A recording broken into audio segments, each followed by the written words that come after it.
All right, guys, today we're going to be watching PBS. Now, I've never watched PBS before, but the one thing I know about PBS is we pay for it. So I want you to look at what we pay for, because I'm pretty sure it's going to be pretty bad.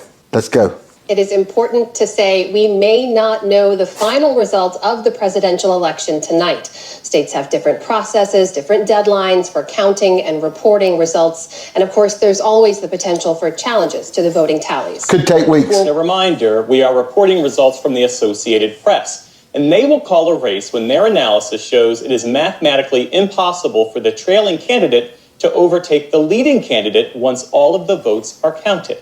Harris's campaign is feeling really good tonight, Geoff.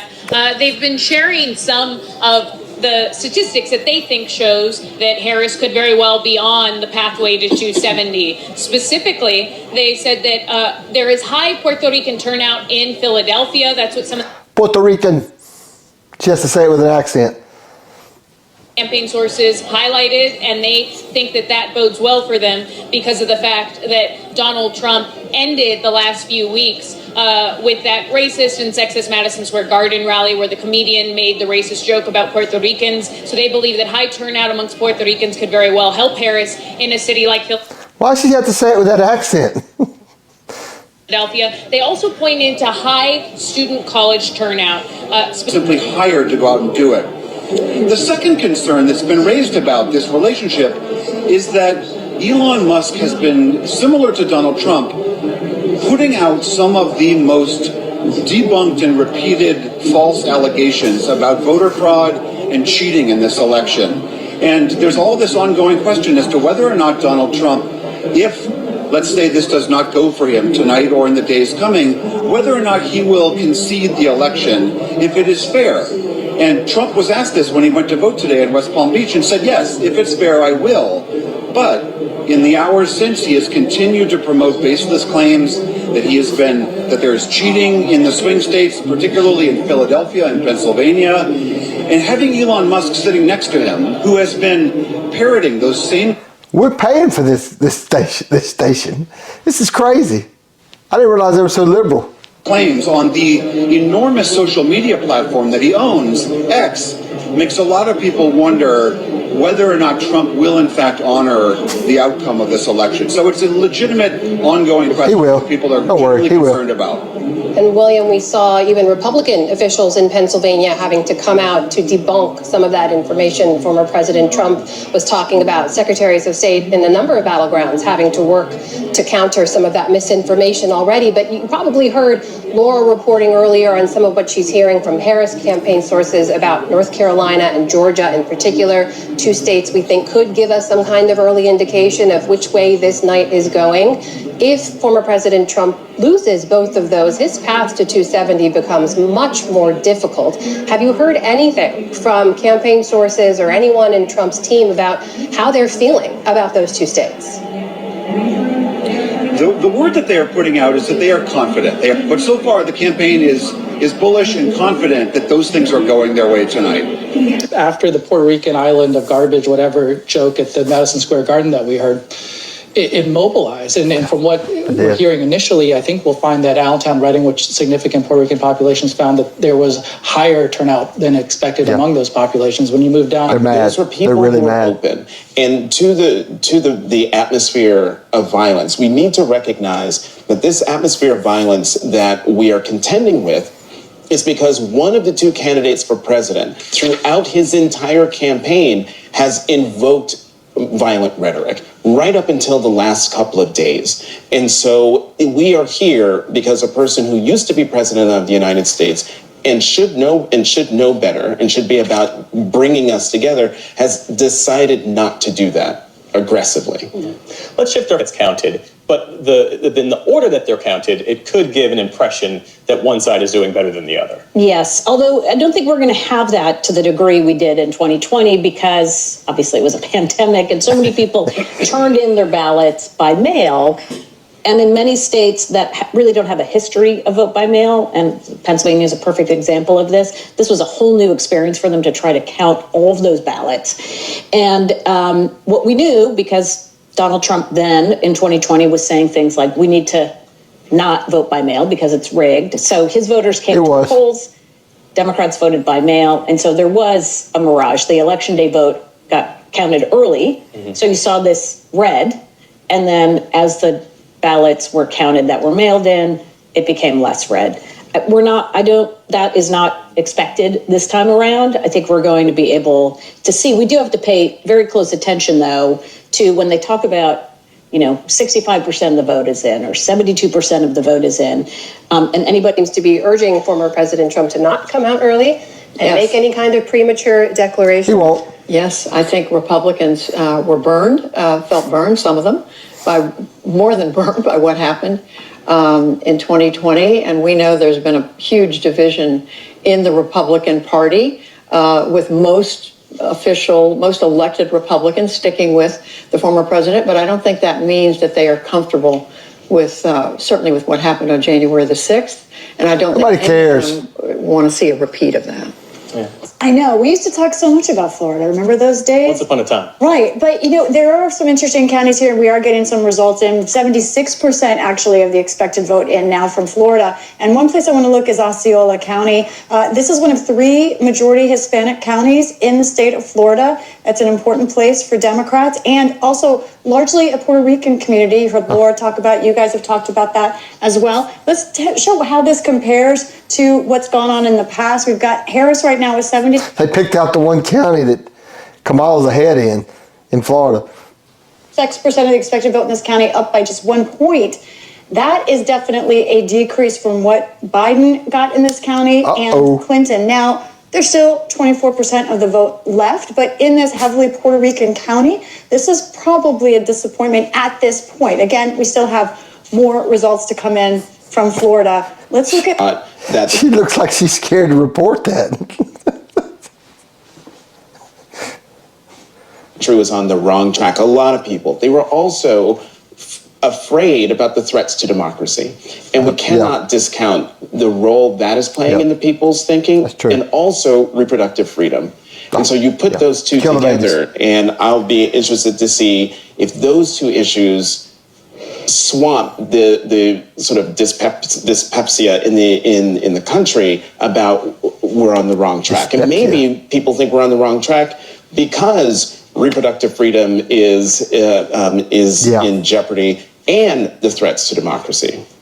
And Harris is 35. Back to you, John. And John, in the meantime, I understand Donald Trump has been making unsubstantiated claims of voter fraud in and around Philadelphia. Everywhere. Bring us up to speed and give us a fact check.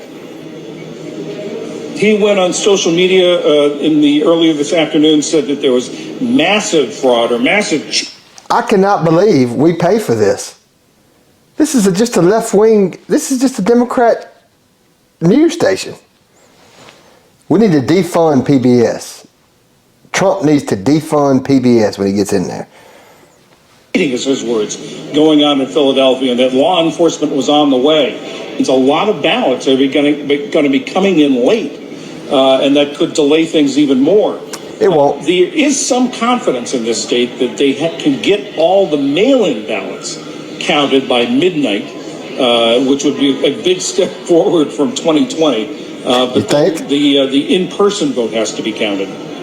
Very quickly, because that was really important. But think about how Trump closed this, because it was awful. I mean, those last 10 days, not only that horrible Square Garden event, which got its own, but then enemy within, you got the shooting of journalists or whatever the heck he was talking about, women, whether they like it or not, votes are rigged. You had all kinds of nonsense of antics around Arnold Palmer and microphones and all kinds of stuff that was it affirmed for a lot of people, this is not what we want in office. And I think it was just an awful close for him because, as Kevin says, in a normal environment, who's this we were talking goofball? about an earlier panel about the economy, you would have just focused on an economic contrast. You talk about your vision and feeling good about whatever Trump felt about his economy. And he could do none of that. And he had lack of discipline. I do think it hurt him in a big way. Yeah, and that's what I'm really interested in this question about how much voters are affected by the kind of language that he uses and these late in the campaign and even earlier in the campaign, frankly. Harsh rhetoric, ugly language. I don't know if the exit polls, you all are more familiar. Amy, I'm looking at you. Are they going to tell us anything about whether that turn some people off? Because as I travel the country and talk to people, so many people who are voting for Trump, saying they plan to vote for him, I'd ask them, well, what do you think about what he says about X and Y? And they would say, well, that's the way he talks. I still like the way he handled the economy, or I like what he's doing about immigration. So I'm really interested in getting inside people's decision-making on that. Yeah, and that's what we'll learn. That Madison Square Garden rally, though, to use your phrase, really did get liberals mad. And it's interesting because we're living in this universe where the competition for attention is so fierce, and people's perceptions of these candidates, more so with Donald Trump, is so calcified that it's hard for really anything to break through. But what that insult comic said about Puerto Rico really broke through, Jonathan. Yeah. And we'll see if the degree of the blowback tonight. But why do you think that resonated when, John Kelly saying that Donald Trump fits the textbook definition of a fascist, you could say didn't resonate in the same way? It didn't resonate in the same way, but I do think it resonated. Look, that Madison Square Garden rally was just a hate fest from beginning to end. And the fact that you had this comic there to say these jokes that were racist, xenophobic, sexist, and that's the beginning of the night. And then it just kept going in that tone for the rest of the night, including from the headliner of the evening, Donald Trump. These people live in a different world. That's the reason comedians hate Democrats now. Democrats hate comedians. And I think comedians are starting to hate the Democrats. It was a joke. And I can't believe we pay for this. Let's keep going. And for that to be part of the closing message, and I'm with Judy, I would like to know how much this language impacts the way people are going into the voting booth, and it impacts the way they're thinking about who they want to lead them. I mean, I think that's also why this election is such a stark contrast. Do you want someone who is saying, I'm here for everybody, I want us to work together, or someone who says there are all these problems and everything's going to hell and it's that person's fault, that person's fault, that person's fault, that guy. and I'm the one who's going to fix it. And none of your proposals don't speak to unity, do not speak to bringing us together. And so, I think that's liberal. How do you unify with a group of people that can't tell the difference in a boy and a girl? That's what I've always asked. They can't tell the difference in a boy and a girl, and I'm supposed to unify with them. I want common sense, and that's what we got coming back. Make America great again. Getting mad, is one thing, but I also think that Madison Square Garden concerned Americans. And let's not put the labels on it, but I do think a lot of Americans looked at that and thought, what the entire hell is happening, if they hadn't been paying attention up until that point. And we will see. I can assure you that nobody that watched that rally thought that, unless they were liberals. I think that Madison Square Garden event gained Trump votes in New York and across the nation, because from that event, Joe Biden called Trump supporters garbage, and Trump showed up in a garbage truck, which was the ultimate troll to end the election. These people are lunatics. Yeah, I have been out at the polls a lot today. One of the things that you hear over and over again is abortion. I heard that from men. I heard that from women. I've been pretty much exclusively in Philadelphia, but it's really top of mind here. The other thing I've heard, and I was in, sort of Republican areas of the city as well as Democratic areas, the economy was the big one. Those were the two issues that I kept hearing over and over again. I know that you and the vice president are close. Have you spoken with her this evening or recently? How is she feeling about her chances, and how is she really feeling about this moment? I haven't spoken to her today, but she's feeling good. I mean, just think about it, Geoff. She's in 107 days. She changed the entire dynamic of politics in this country. She gave it everything she had. We left it all on the field. She feels good about her work. She feels good about the work of the campaign, and very, very optimistic tonight. That relates to bodily autonomy that was later removed for their daughters and granddaughters. Certainly it's a major issue, but I think that as I've been looking at exit polls, kill the grandchildren. Women are saying that democracy is their number one issue. Democracy and then freedom. Yes, it's going to be important because no one wants to live in a nation where we are rolling back the ability to control our lives, our families' lives. No one wants to live in that kind of a nation. So I think that it is going to be important, but it's not the only important issue. And so I'm really glad that she's talked about freedom of choice, but also about what kind of country do we want to live in, Jen? Yeah. The one that leaps out at me here is Loudoun County, Virginia. Yeah. Which is an exurb of Washington. It used to be the fastest growing county in the country. It's now solidly Democratic. Harris is up by 16, but compared to 4 years ago, Trump is performing 9 points better. Ooh. And so if we see a lot of red arrows in places like Loudoun County, then that's a warning sign. Getting worried. Jonathan? What? After that. Can we also clarify here, these are places where you say these are most of the vote is already in? Right. It would tend to come in faster in some of these rural counties, they're rural correct? counties, but Loudoun is a straight up suburban county. Right.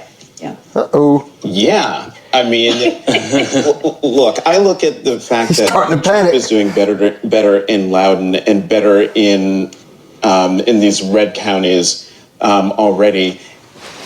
I can't remember who said this, who said it on another network, that really what's happening tonight is America is basically on trial, in that we're going to find out. Are you the judge? Through this election. And the fact that despite the things that Donald Trump said on the campaign trail, the things that he's promised on the campaign trail, a lot of things that are concerning to millions of people, and he's still getting more votes than he did the last go round, that to me is more concerning than, the vice president's not doing as well, say, even though she's up plus 16, even though, it's not as good as 2020. And so for me, that's what I'm looking at and what I'm most concerned about what I'm about to. America's on trial, guys, and this is the judge. Learn about the American people through this election. Yeah, a lot of questions about what's going on and what's going to happen. I have to say, with about a third of the vote in from Washtenaw County, we're seeing her underperform by a lot. Even Hillary Clinton in Michigan, again, still many more votes to come. Very disappointed. And we'll just keep to talk about this. All right, that's Lisa Desjardins. Man, guys, I need my coffee. Over at the super screen. In the meantime, we've got just a sense now we're coming up on 9 o'clock here on the East Coast. What are you hearing from the campaign about where things stand so far? Yeah, so Harris's campaign is still exuding cautious optimism. They aren't, reading too much into these early numbers, but they are. In the meantime, now we can make another race call at this hour. The state of Ohio has gone for former President Donald Trump. And we know, as Judy mentioned as well, 10 states have different ballot measures related to abortion rights tonight. Florida is among them, and we can now report in Florida there's no wins on the right to abortion there. Abortion rights will not be enshrined in the state constitution. It got 57% support, but fell short of the 60% needed. And Amy Walter, this is a noteworthy moment in many ways because so far. And it is also just a reminder. I mean, it was not that long ago. We were talking about who was going to win Florida. And this was the bellwether of bellwethers and how dramatically it has shifted in such a short period of time from a real toss-up state to one where Republicans have just been really dominant up and down the ticket. It's interesting. We have one more race call to share with you. Donald Trump has won the state of Texas with its 40 electoral votes. By a lot. While we're here, let's do a quick check-in on Pennsylvania. The big one, 25% of the vote in. Harris is still retaining her lead. But as I say, we will just keep watching it carefully. Lisa Desjardins, thank you so much. Always good to get a deeper look at Wisconsin there. Amy. That these campaigns actually matter. They are breaking. Well, this about me. I'm interested in class politics as much as there's gender politics to discuss. Class politics is always at the top of my mind. And it pains me to watch, more Black working class people, more Latino working class people, at least by exits. And I think maybe we'll see tonight moving away from the Democratic Party. It's not great. We have to analyze how and why that's happening. I think you could win without them, but I think it's better that we win with them. And one of the reasons is because the Democratic Party is long. They won't win without it. They won't win without all the divisions that they've created. The Democratic Party cannot win without the transgender person and the Latino man. And you can't hold those two together. So they're in trouble. They can't win without those two groups because they've built their party on division. The Democrat Party has always been the party of division. They've always been the party of racism. They divide by race. That's racism. And they can't win if they don't hold it all together. And there's no way to hold a transgender with a Latino man. It ain't happening. And believed and understood to be the protectors of government, the executors of government, believers in government. And to believe in government right now, there's a lot of dissatisfaction with it, feeling the government is corrupt and broken and not delivering in a Well, the campaign, again, Geoff, is still being very patient, Where's the music? very calm, and they are saying that, again, they are seeing good suburban support, specifically when they're looking at Georgia. Yes, Donald Trump might be up right now, but they are saying that in some of the larger suburban counties, they're feeling good. They say, the campaign says, that Harris is currently overperforming Biden's 2020 margin in those suburban counties. How would you describe the mood in the room? What are you hearing from campaign officials?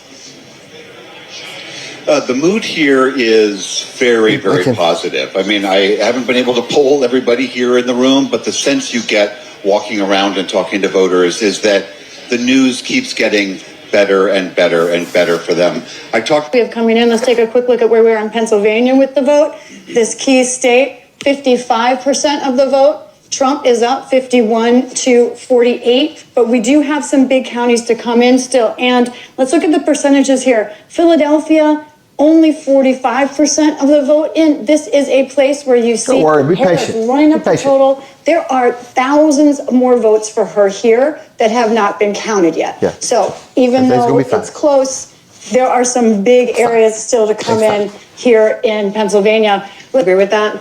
A little, mostly, but I do think Trump is overperforming.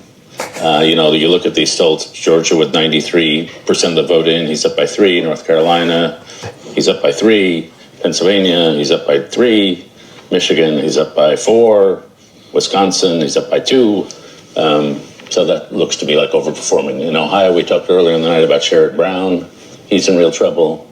So, I think he won Texas by certainly more than I expected. So you'd have to say that his strength is bigger than I thought it was. His strength we expected him to gain among Hispanics with some of these numbers out of places like Michigan. His gains among Hispanics are kind of eye-popping if the exit polls are to be believed. So I'd have to say it's a long way to go, but right now it's less close than I thought it'd be. Jonathan, about 30 seconds left before we go to a break, but what do you make of where we are? Well, I'm still waiting for all the votes to come in. Yeah. And it's one thing for 93% of the vote to be in, but it's another thing if it's 50-something% of the vote in, and then where's that remaining vote? And so that's what we have to keep our eyes on. We will keep our eyes on, not get ahead of the calls as they are made. It comes down to math and facts, everybody. However, at this time, we're going to take a short break so PBS stations can And welcome back to PBS News special live coverage on election night. I'm Amna Nawaz. And I'm Geoff Bennett. It is 11 p.m. Eastern, and polls have closed in 4 more states. We can call the state of Idaho with its 4 electoral votes for Donald Trump at this hour. We can also call the state of California that's gone to Vice President Harris with its 54 electoral votes. As well, Indiana, he struck an optimistic note for his party's chances tonight. Take a listen. I think in a little bit we're going to go to Mar-a-Lago, I think, and be down there with President Trump. But I think at the end of the night, when they tabulate all this, I am very hopeful that we're going to have not only a larger majority in the House to make my job easier, but we retake the Senate and the White House as well. I think that's and that happened. All right, let's shift our focus back to our panel. And we should say, Amy Walter, that there's no data right now to suggest that what the speaker said is actually going to happen, that the Republicans will have a larger majority. We just don't know enough to know that yet. We don't. And in fact, everything that we're seeing right now sort of lines up with what our expectations were. Nothing has been out of the ordinary. So it has really been all about these 22 to 25 seats. None of them have been called yet. It'd be great if 1 or 2 could. But right now, they're sort of lining up where we expected. And if those break disproportionately for Republicans, then yes, they could expand their majority. But it would not be a majority that is like huge. It would get like maybe an 8 seat or instead of what they have a 4 seat, or a 9 seat instead of a 4 seat, right? So it's still, it's understood. Yeah, we're still going to get the coffee flowing at the desk. So that's what are you paying closest attention to at this hour, both in terms of the balance of power in the Congress, but also in the presidential race? Well, the blue wall is called the blue wall for a reason. Yeah. And we are living. It's a red wall now. Blue wall or bust, looks like, for Kamala Harris, and we'll take a little while to figure out Philadelphia vote, obviously, for Pennsylvania, and see how close that is as we get later into tonight. And then the margins in Michigan and Wisconsin. Kevin and I were just talking about it. I feel fine about Michigan and Wisconsin. So Pennsylvania, we'll see how it goes at the end here. Campaign watch headquarters tonight over at Howard University. So, Laura, I understand Jen O'Malley Dillon has told campaign staff that, as you know, she said all along, this is going to be a close race that comes down to a handful of states, and that she said that she feels pretty good about how things are shaping up this evening. Do I have that right? Looking good for Harris. That's right, Geoff. Jen O'Malley Dillon sent a memo, to campaign staff that we've obtained. And in that memo, she says that it was always going to come down to the blue wall states, even though they're still waiting as votes trickle in the Sun Belt. And she says that they feel good about what they're seeing. Specifically in Pennsylvania, Jen O'Malley Dillon says that that the campaign overperformed turnout expectations in Philadelphia, that they overperformed early vote expectations in Bucks County, Geoff. And just to pull back the curtain a little bit, Laura, a lot of times when campaigns send those memos to staff, they're also shared with reporters. They are meant for public consumption. So you have to imagine that Jen O'Malley Dillon and the Harris campaign also want that message to get out to Harris supporters and Democrats across the country. How much of that message, based on your reporting and your sourcing, is spin, and how much of that is you? Are you okay? No, yeah, she's not. No, that's right. That's okay.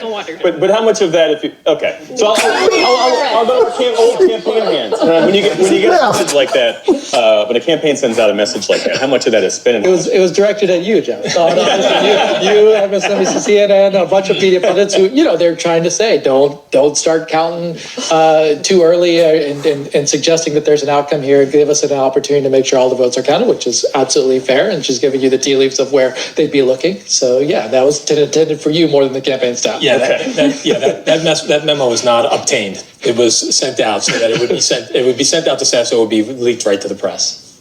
Okay. So the message spin at this point, and we are now just past 11 o'clock here on the East Coast. We're just as a reset for our viewers, we do not yet have race calls in those key battleground states we are tracking, and where the presidential race will be decided. So, David, your theory before we went to the last break here is that Trump is overperforming. You're hearing the pushback from the Harris campaign here saying they're actually overperforming in states that are in parts where they know that they're traditionally strong. And is it just too early to say?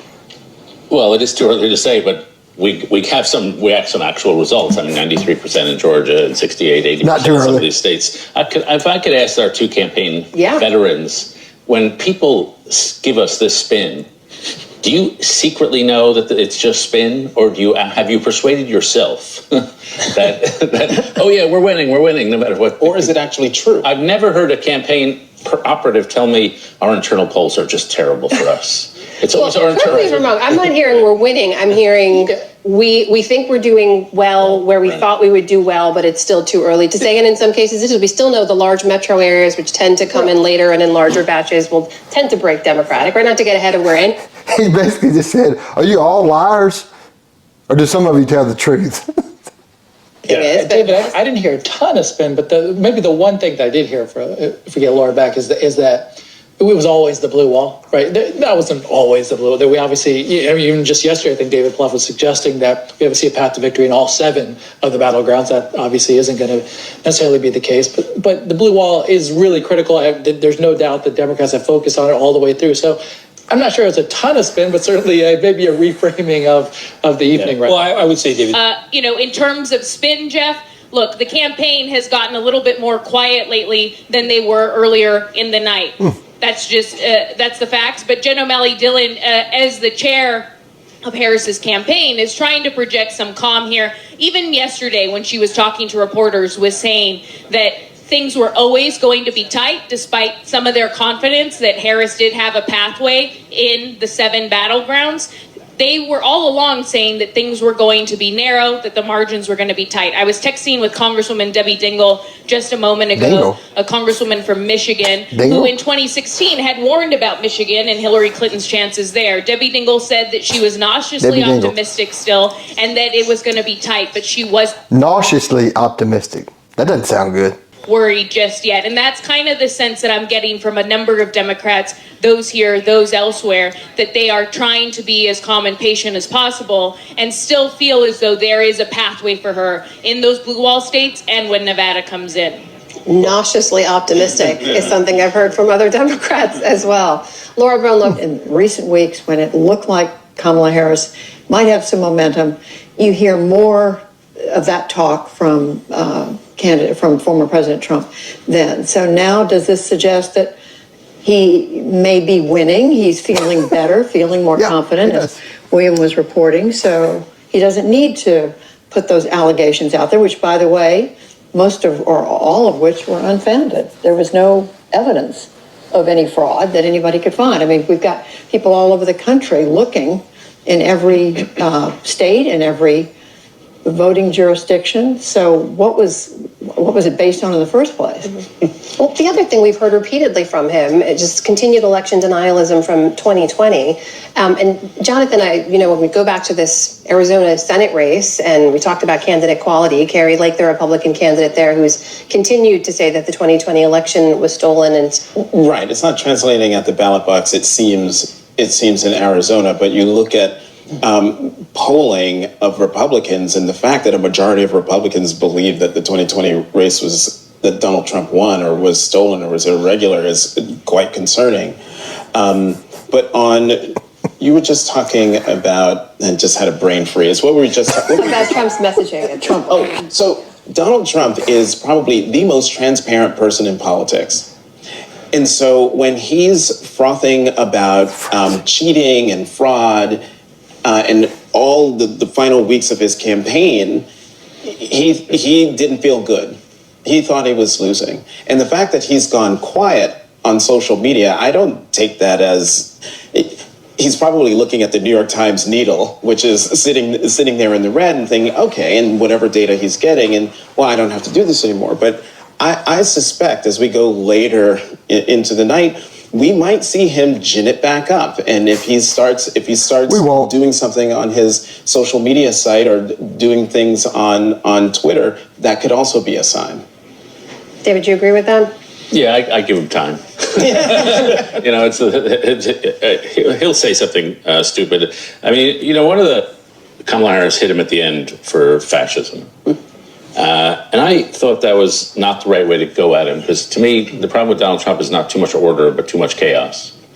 And so I think the main threat of a Trump presidency is it'll just be not only chaotic the way it was in sort of a shambolic way in the first term, but now that we have global threats, chaos in the United States is a truly terrible thing. We have global threats because of Joe Biden is the dementia president. Everything erupted under Joe Biden. Nobody tried anything under Trump. And in fact, as you'll see, Trump's getting the hostages back. They're going to make some deals in Ukraine. This war will end when Trump gets in there. The chaos came from the Democrat Party. They feed on chaos. What did the Rahm Emanuel say? Never let a crisis go to waste. That's the Democrat Party strategy. They love crisis. The Democrat Party is the party of crisis. And so I thought they should have hit him. He's just out of control chaos. You want chaos on your life every day? You want chaos around the world? Because in my view, the American electorate tends to vote for the candidate they associate with order. Well, that was the Nikki Haley argument, wasn't it? He's bringing chaos. He will bring chaos. But also the vice president said, he's unhinged, he's erratic. I mean, saying exactly what you're saying. Yeah, go back to the question. I mean, in your view, what accounts for the durability of Donald Trump as a public figure? A large percent of Americans think elites have betrayed them. I mean, his core story resonates, and if you get your core story right, then the facts don't matter as much. And I think he's got that core story right, though. That's a subject which, if he wins, we're way ahead of ourselves right now. No, you're not. But if he wins, that's a subject a lot of us really have to do some deep thinking about. Why is his strength so durable? And why would the Democrats, with all the strength they have, why have they been unable to really deliver a blow? We have a key race call to share with you. Donald Trump has won the state of North Carolina with its 16 electoral. We're going to see some tears probably after this. And to me, I'm mystified in some ways, simply because we're talking about a twice impeached, 4 times indicted, convicted on 34 felony counts, former president. That all helped him. That's one bucket. Then in another bucket, you have all of the things he's been saying on the campaign trail that gets to the decency that the woman was talking about in that last report, and how she wanted to vote for Vice President Harris because she didn't like that Madison Square Garden rally. I am mystified that despite all of that, he's gaining support compared to 2020. And it gets back to something I said earlier at some point, one of the hours ago, that who are we as a country? And we're starting to find out. And from what I'm seeing right now, I'm not sure. I like it. Well, Judy, this is a minuscule portion of the population, and I think this gets to my bigger issue, that hammering away at transgender people, promising a mass deportation plan without talking about how are you going to distinguish between who's here legally and who's here illegally. The disruption and chaos that he is promising for the country is stultifying. And that's why I am mystified by why we are here. Not saying that anything has happened and that the race has been called or anything, but again, we're about to find out about half the country was down with this. And I'm going to go back and do one with just this guy in it. If y'all leave in the comments, let me know if you want me to do that, because this guy, I'd like to see what he has to say on the whole video. He is a Kool-Aid drinking liberal. I don't know who he is. I've never heard of him, but I'm going to go find out.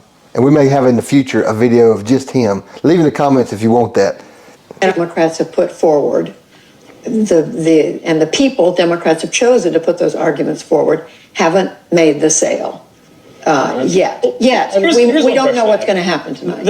Fast forward to the current moment, you cannot draw a through line to the message that he is trying to convey to the American people. It was objectively dark and undisciplined. So is it less about what he is saying and more about what he embodies? Is that the draw? Geoff, I disagree with you there. Harris has been at the top of the ticket. Mm-hmm. We have spoken at length and in great detail about this campaign that they had to kind of get going, shift over from one candidate to the other, message discipline. They seemed pretty nimble, had a good rollout. But I think that there's a question here. Had Biden dropped out sooner, would we be in a different position now? What do you think? I don't know. I'm going to deal with the campaign that we have. And I want to remind everyone that, because I think this conversation seems to be drifting into she lost and let's diagnose, let's do an autopsy on. We are nowhere near that right exactly. now. We are nowhere, correct. We are nowhere near that. And so I think the vice president has run a fantastic campaign, given that it's just been 107 days and what she's been able to do in that time. I find it interesting that the YouTube world is dominated by conservative voices, Trump voices, which gets to a point I wanted to make, which is in terms of people getting their news, there's a whole right-wing echo chamber that amplifies all of the misinformation and disinformation that's going out there to the American people. And Fox News, the cable channel, the #1 cable channel in the country by multiples. When I look at my ratings for my show at MSNBC, I don't even bother to see if I beat Fox. I look to see if I beat CNN, because Fox is way out ahead, and that's where people are getting their news. Why would you say that? I also think that I wondered if when I look at my ratings, I see that I suck, so I don't even try to compete with Fox. That's what he just said. Oh my goodness. Here we go. People would be unwilling to tell pollsters that they didn't want to vote for a woman and didn't want to vote for a Black woman and South Asian woman. And so, again, this is why I'm looking at this, because we can't just say that the party of racism. Economic message wasn't right, or, oh, she didn't speak to this particular constituency about fill-in-the-blank issue.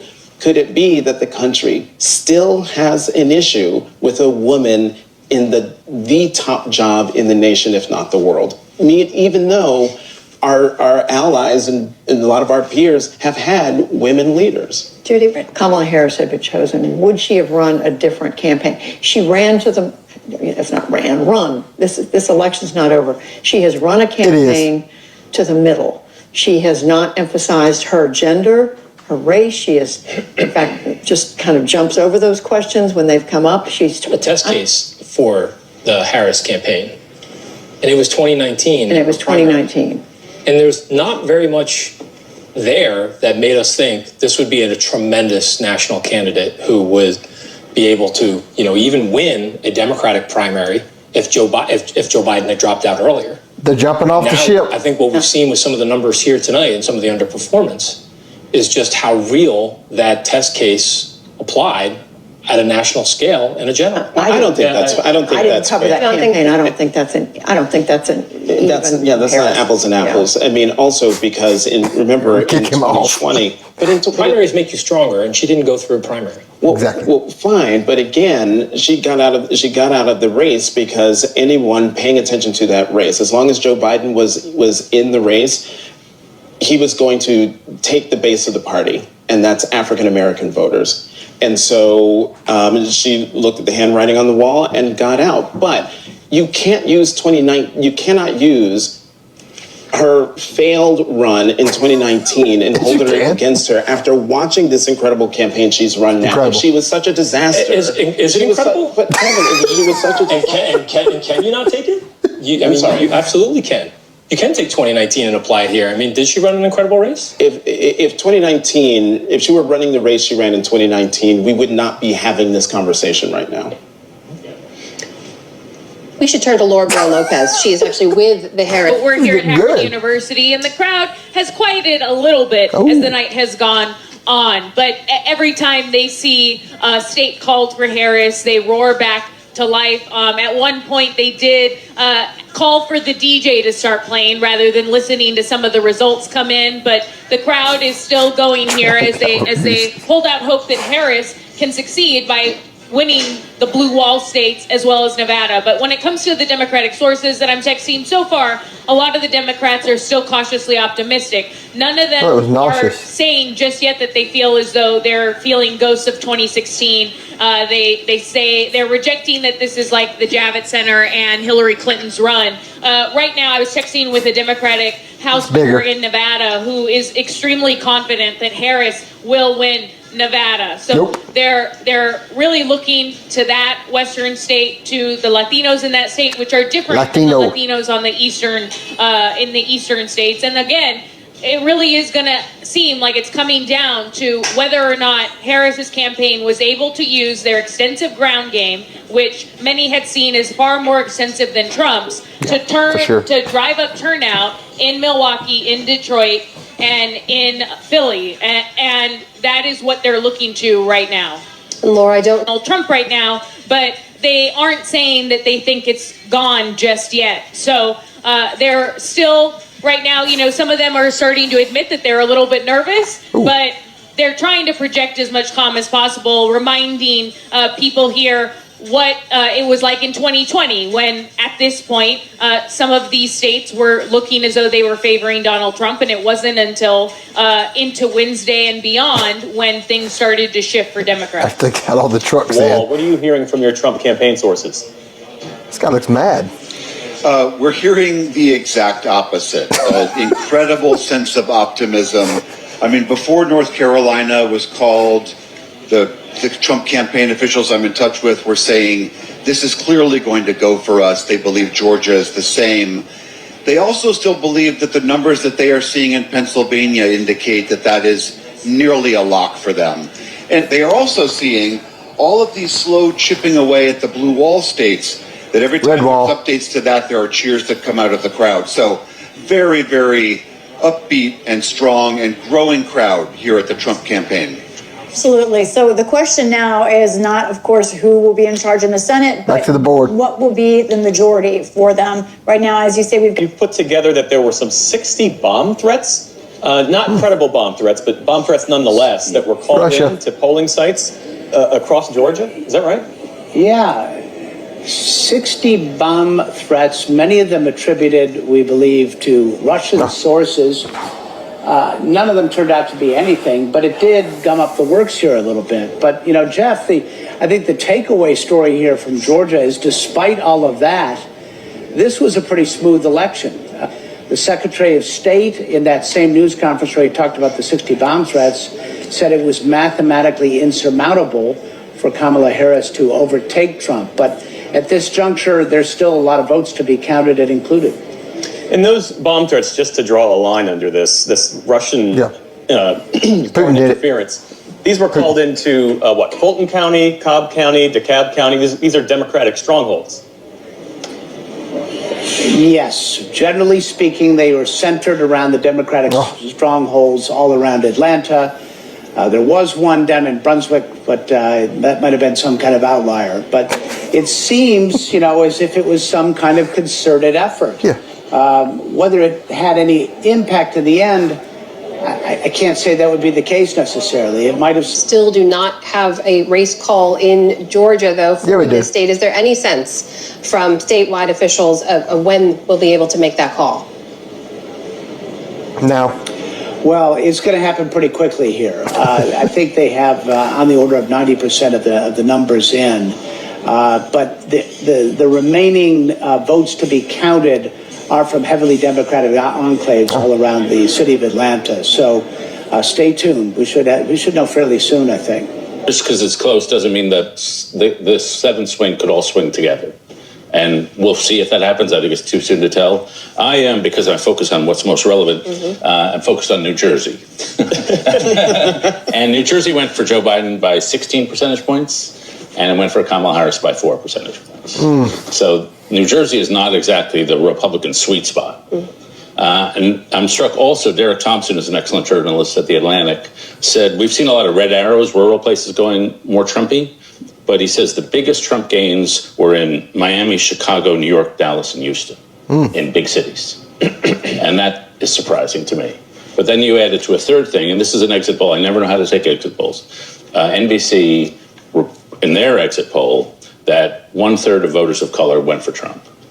So you add all those things up. New Jersey, cities, voters of color shifting a little to Trump, and you wind up with Trump realizing the dream that a lot of Republicans have been talking about of a multiracial working class party.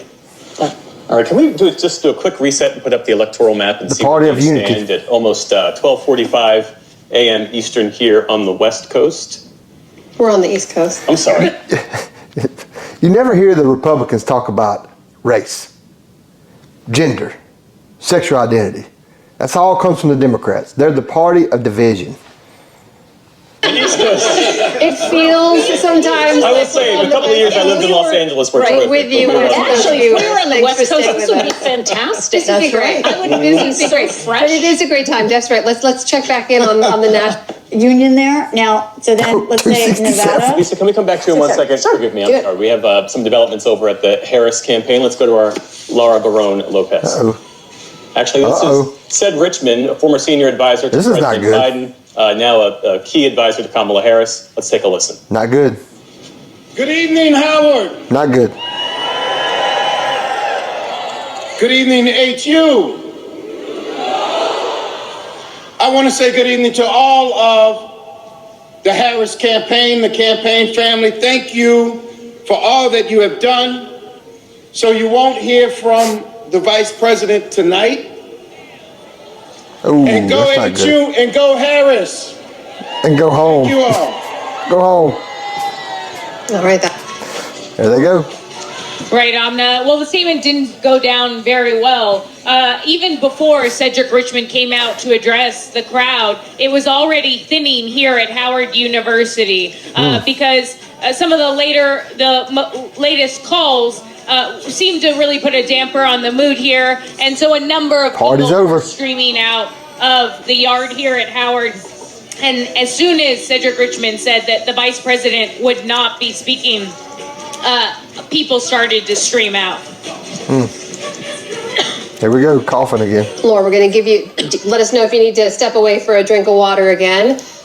In the meantime, what else can you share with us about, as you mentioned, some of the crowd thinning out over the last hour or so? Has there been a shift from what you can tell among supporters there? What do you think? Yeah, I mean, the mood, Amna, is one that is very anxious and nervous. Supporters are still holding out hope that the blue wall is going to come through for Harris, Red wall. that Nevada will come through for Harris. But again, they are really upset that it's coming down to this narrow pathway for the vice president. So far, there isn't that much pointing of fingers in terms of the Democratic sources that I'm talking to, because the Democrats in those blue wall states are still trying to keep optimism going in terms of her pathway there. But we still, as you well know there, we may not know until into tomorrow how that vote count is looking in those blue wall states, in Michigan, in Wisconsin. And so that's created, a sour and sad mood here for a number of Democrats. That's our Laura Barone Lopez at the Harris watch party there, which is now ended, it seems, for the evening in Washington, D.C. Back here. The mood here is as on fire as it has been all night long. And William, there's a bit of news that we can share, and we should say that while some of the other TV networks have called the state of Georgia for Donald Trump, the Associated Press has not. And I'm going to read here directly from my computer because this is important. It says, Donald Trump, this is from the Associated Press, Donald Trump is leading in Georgia, but the AP decision team still sees a path, albeit a very narrow one, for Kamala Harris to take the lead in the state. Harris is bettering Trump in the votes cast before Election Day, and there are still potentially enough of those kinds of votes left to be counted to push her ahead of the former president. The race is still too early to call.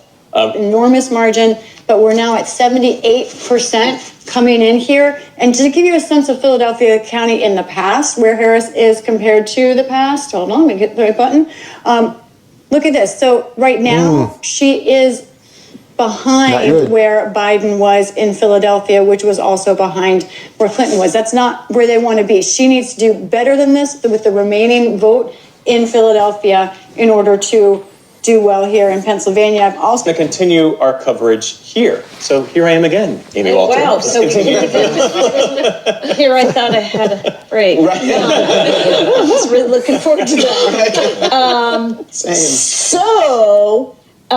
So anyway, I think sometimes it's not even. That's a major race call in the state of Georgia. We can now report, according to the Associated Press, that has gone for former President Trump. And here is a look at where the national electoral map now stands. Former President Trump. Well, we'll see how the outcomes of this go. I look to the House and the Senate. Trend lines are not good now for Democrats, but hopefully, things could turn. Wrestling with the Trump presidency with House and the Senate, which is one possibility, to be clear. There could be a number of other possibilities, but the amount of disruption that is we're on the cusp of is not imagined at that point. If you got that much power and that authority, she's sort of got to run the. We need to defund PBS. I don't want to pay for this junk. Leave in the comments whether you want to pay for it or not. Why do we need a public broadcasting network that's basically Democrat? This is ridiculous, but it's fun to watch. Well, and she's behind in all the states right now, so she'd have to catch up and go ahead in all those states. So I went to the New York Times map, and they've got this neat little feature that shows shift from 2020. And I wish I could show it to the audience, but the red that is on this map is what's sobering. Given everything I've said over the last 5 hours, I do think that this race is always going to be close. That the vice president's path, even though they were hoping maybe North Carolina, maybe Georgia, that it was always going to be through the blue wall states. So red wall. We don't have those results, and she's told folks to go home. It's not surprising to me, but assumptions are being challenged in this election. And this map here says to me that no matter what happens in this election, no matter who wins, we as a nation have to have a conversation about why this map looks the way it is. And I hear all the things about economics and populism and things like that, but we also have to factor in some social issues that could also be at play, why they voted the way they voted. And I'm not sure if people are willing to be as honest as I would like them to be to talk about why this shift is happening. It's so broadly as I'm looking at this map. Judy, you're looking at the same map. I'm seeing Jonathan's shoulder. It's very red. We don't know the result yet. We're still waiting for these states to come in. I'm already thinking about unifying the country. To what extent, and were people asked in the exit polls, who do you think will do a better job of bringing us together? I know that's been asked by pollsters. There's no way to bring a country together when half the people believe that you can change your gender, that half the people believe that you're a threat to democracy. You can't unify with that. The Democrat Party must be defeated in every place, in everywhere, in every county, in every local election. It has to be defeated. For the last few years, and in most cases, the Democrat would win that by some margin. But half of the country, or almost half the country, is going to be unhappy with this result. What does that look like? What is the leader, whoever it is, whether it's Donald Trump or Kamala Harris, what are they going to say to the American people about that? Are they even going to address it? So I'm already thinking, what happens to the country? What happens to people who didn't vote for the winner? Where do we go from here? And Harris is up by 2 points. How does that compare historically?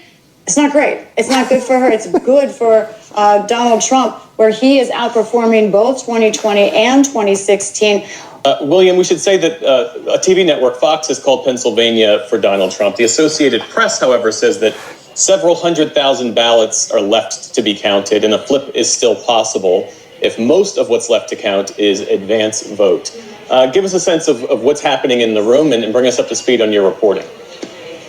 If you had gone to me 45 seconds ago when Fox News made that call, I wouldn't have been able to hear a single word you said because this room erupted with as loud of a cheer, a raucous, ongoing chant of USA, USA, as we have heard all night long. Not going to pull out. It's just 10. In Wisconsin. Yeah, she's about 10. I changed my mind. I don't want to defund PBS. This has been wonderful, and there's still some left, but this has been absolutely wonderful to watch. Some points behind. So, looking at the places where you could have seen House Democratic pickups, they haven't quite materialized at the rate at this hour that we would have hoped for. That's to say that we know definitely what the outcome will be, but we had hoped that it'd be a little bit cleaner at this point about the House. And, if you were playing that game that everyone always likes to talk about of, would you rather be us or them? Right now, obviously, you'd rather be Trump. We should reiterate here that only Fox has called Pennsylvania for former President Trump. The Associated Press has not. Therefore, we have not. No other network has. But when you look at the blue wall, Harris needs to run the blue wall to get to 2. Red wall. She needs to find a lot of votes. She's down by 3 and down by 6 in Michigan, which is kind of surprising, though there's some of the big Democratic counties are still out there. So that'll tighten. But down by 4 in Wisconsin. If you had told me that the gap in Wisconsin and Minnesota would be the same, I would have been surprised because Minnesota is a pretty Democratic state. And so it's just, there's not much more you can say, but there's a prevailing wind in this campaign, and the wind is touching pretty much everywhere. Prevailing wind, which I hope shifts. She has to win the blue wall. And it is my fervent hope that that call by the other network is it's 1:30 in the morning. I can't even think anymore. But it's my hope that the AP will flip that. No wonder his show sucks and can't beat Fox News. He can't even think. Premature. That Fox was premature, and that she hangs on.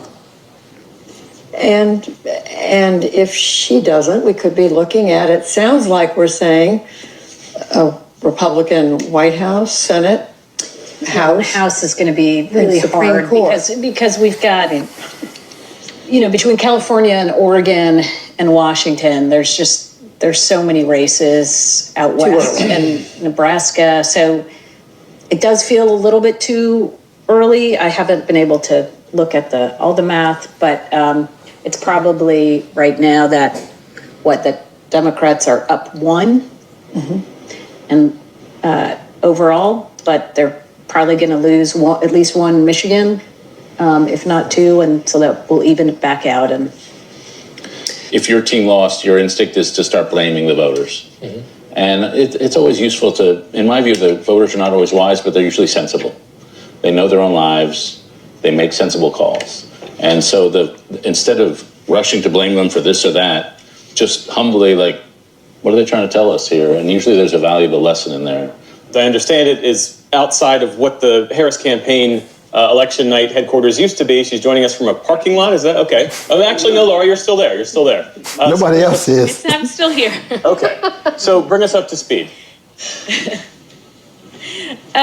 So as you can see behind me, Geoff, the yard, which is where the election night event for Harris had been set up, has entirely cleared out because after Cedric Richmond said that the vice president was not going to be speaking tonight, people just started streaming out. She is expected to speak. Look, the campaign has gone almost entirely quiet at this point. The vice president called a lid. Her pool did, so we aren't getting much from her vice presidential office side, and the campaign has not been sending really any more updates in terms of what they're watching closely.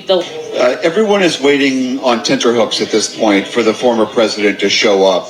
I'll interrupt you here just to share a bit of news, which is that Fox, and only Fox, this one network, has declared former President Trump the winner.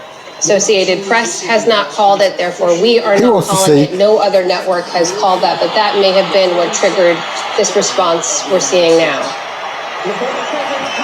I don't know if you can hear that behind me through this microphone, but that is now what is on the screen behind me on Fox News on these 2 massive screens here in the room. Fox News has just declared that Donald Trump is going to be the next president of the United States. And just a level set for our audience. I know you're fighting a lot of noise in the room there, but it's coming up on 2 o'clock here on the East Coast. Only one network, Fox, has now said that former President Trump has won the presidential election. The Associated Press has not called this race. There are still a number of key battleground states they have yet to call. No other network has called it at this point, but that is the reaction you're reporting on there in the room, correct? Everyone here thinks this race is now over. It is. As we are reporting and other journalistic organizations are reporting, that is not the case yet. Again, in the course of our conversation, in the course of our broadcast this evening, it may turn out to be that way. But thus far, it has not been declared that. As Laura was reporting, the Harris campaign certainly believes that they have maybe the most infinitesimal chance, but a chance still, that they so you're saying there's a chance some final victory and get some of those remaining blue wall states. But according to everyone in this room, that ship has passed. Trump is the next president. And kick us off here. We're in a very unique position here, we should stress, in which a number of people, maybe millions who are watching Fox, believe that this presidential race is over. We have not called that yet because Associated Press has not called it. No other network has called it. There are still a number of key states to be called. But what are you for Pennsylvania itself? Where are we? Still 94% of the electoral expected vote, and we're still at about 200. We've gotten a few thousand votes in, not very much since I last talked to you, but still Kamala Harris has to find 200,000 votes in this state, and really there are not a lot of spots where she can go. As I said, in Philadelphia, looks like millions of Americans believing it's already over. Well, I expected Trump to declare victory tonight, no matter what. But I didn't expect that he'd have some cause to do so. But we're in the normal Trump world where, I think a normal candidate would wait for all the networks to endorse, but he doesn't play by those kind of rules. So it's welcome to the future.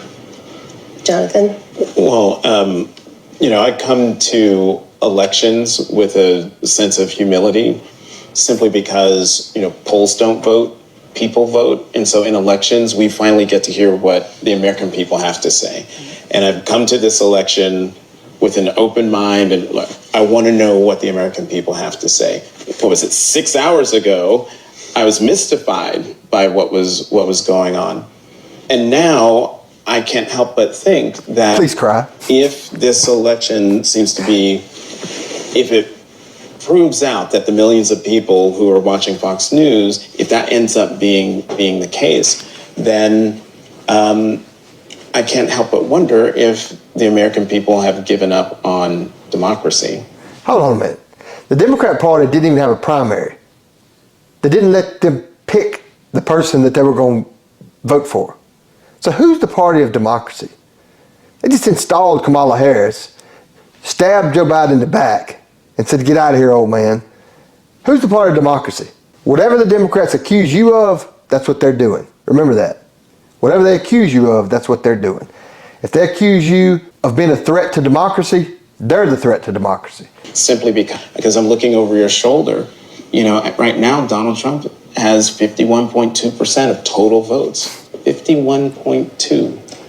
Judy, which is better than he had in the previous two. Was it 48%? Is that right? Last time a Republican got 50 was just a couple things. Number one, this is not where we thought we would be. I think many of us thought this election could go on for a day or two or three long. It's over. As David just said, here we are. We could be knowing the result within hours. Better just to let the voters speak and see what happens. And we're going to know soon enough. I mean, we see where the arrows are pointing, but we don't know yet. We'll shake things up. Faz, how does that fundamentally upend the rules of politics such that Democrats know them and have known them? Well, I want to be, as David mentioned earlier, about learning and challenging our own assumptions. So one of the assumptions for a lot of Democrats was the gender gap would work to their advantage.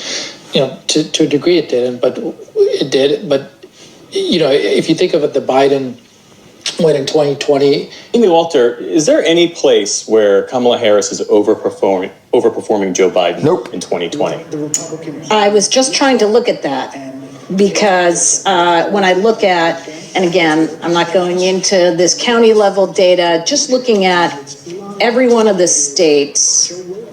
And as you're looking, I should say, we have the live shot up of the podium there. Okay. We expect Donald Trump to come out and address his supporters literally any minute now. Just to see that, this looks a lot more like what we saw in 2016 than what we saw in 2020 in terms of states that we consider pretty blue: New Hampshire, Minnesota, Virginia, places that Biden won by really big numbers that you kind of assumed would follow suit if at the very beginning of this conversation when David was talking about blues getting bluer and reds getting redder. But in this case, there wasn't enough of the blue getting bluer, even in blue states. And we should say that Fox was first to call Pennsylvania for Donald Trump. So too are ABC, NBC, and CBS. We here at the NewsHour are not, because the Associated Press has not called Pennsylvania for Donald Trump. Kevin? About that, I mean, the idea, if Donald Trump does win, what happens to the Never Trumpers? Especially if he winning the popular vote. all six of us. I could call them. Meet in the same phone. Yeah, no, I do think. I would say among the Never Trumpers I know, a lot of them are. Let's think about the Never Trumpers. They worked their whole life anti-abortion, supposedly, believing in Republican values, and because they didn't like the way Trump talked, they voted for the Democrat Party. They're a bunch of hypocrites. They're establishment Republicans that have no backbone and no spine. They're the Mitt Romneys, the Liz Cheneys, and they're gone. Trump destroyed the rhinos. Democrats now. There are very few who have remained, and Republicans, and I think this result will only confirm that decision and shift people over. Here we go. There he is. President-elect Donald J. Trump.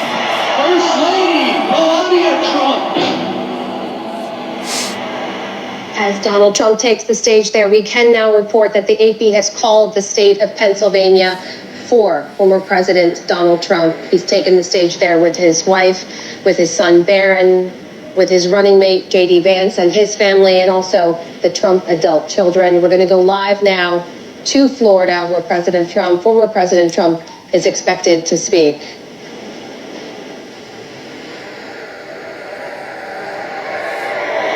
Together we can truly make America great again for all Americans. So I want to just tell you what a great honor this is. I want to thank you. I will not let you down. America's future will be bigger, better, bolder, richer, safer, and stronger than it has ever been before. God bless you, and God bless America. Thank you very much. Former President Donald Trump addressing a room of supporters on this election night, and we should note, declaring himself the winner in this presidential race. The Associated Press has called Pennsylvania, which now brings Mr. Trump to 267 electoral votes, which is not yet over the threshold of 270 that he needs to win, but it is quite close. Just as a reminder, the races still to be officially called are Arizona, Nevada. Folks are exiting out of the room, and I think we're about to lose you soon. That's right. The people here, honestly, I think are still in a little bit of sense of shock that they came here expecting a long night, not really thinking that the race would be virtually decided by this evening. All arrows, as we've been reporting, pointing in that direction. I can only also imagine, though, that for the other half of the country who is watching this, the people who are aghast at the idea that we are on the cusp of electing someone who waged a violent riot against our democratic process, who calls climate change a hoax, who spread racist lies about immigrants throughout this campaign, who has emulated dictators and says he would like to perhaps be one. That didn't happen. I imagine those people watching this have to be equally in shock as the supporters of Donald Trump are shocked at how things turned out for them this evening here in Florida. His first term, he implemented and oversaw what has to be one of the darkest chapters in modern American history, and that was separating children from their parents forcibly for the purpose of separation as a deterrence. So I'm not, Jonathan? I'm not as optimistic about these natural limits that David's talking about. To William's point, I'm part of that other half of the country who's shocked, given all of the things that Kevin said. But to be honest, there's also a part of me that's not shocked. I mean, for a lot of people, this will be 2016 all over again. And for me, it's not. Because I lived through the 4 years of Trump's administration. I remember what that was like.